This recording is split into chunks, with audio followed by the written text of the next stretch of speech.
Thank you. I appreciate it, Mr. Chairman.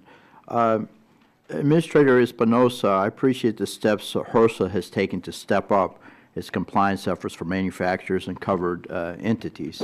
In the interest of having a level playing field and increasing accountability, do you think it would be prudent to subject manufacturers to similar compliance and auditing standards as covered in the entities have now? If they are covered and they are subjected to this compliance, that's fine, but I'm asking that question.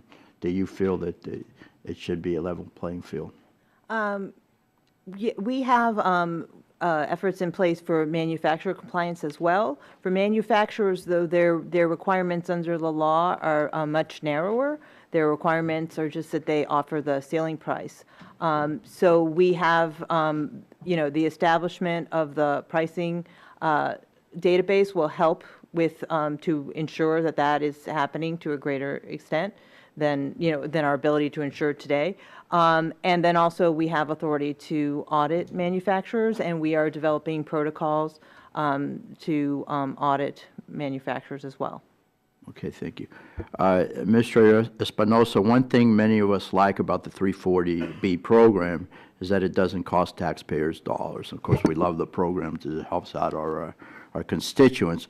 So I'm hopeful you can shed some light on the financial impact of the 340B program. In GAO's testimony, it was noted that according to the most recent estimate available from HRSA, covered entities spending on 340B drug purchases was estimated to be approximately $7.5 billion in 2013. Yet HRSA's fiscal year 2015 budget justification estimated that the annual savings attributable to the program in 2013 was $3.8 billion. If I'm reading that right, it would be a significant amount of savings, roughly 50% of the total covered entities' drug expenditure in the year. Can you explain how HRSA calculated the savings attributable to the program?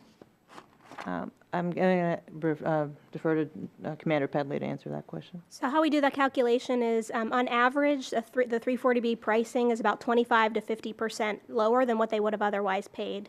So we do base that number and their savings on at the highest, which is 50%, which would be $3.8 billion in savings. Okay, thank you. Again, for Administrator Espinosa, I understand that HRSA received about $6 million in the Consolidated Appropriations Act of the fiscal year 2014, and you're using those funds for IT systems, new auditors, and staff. Can you walk us through when you think the capacity developed with those funds will be fully operational and deployed? We have various systems that we're rolling out.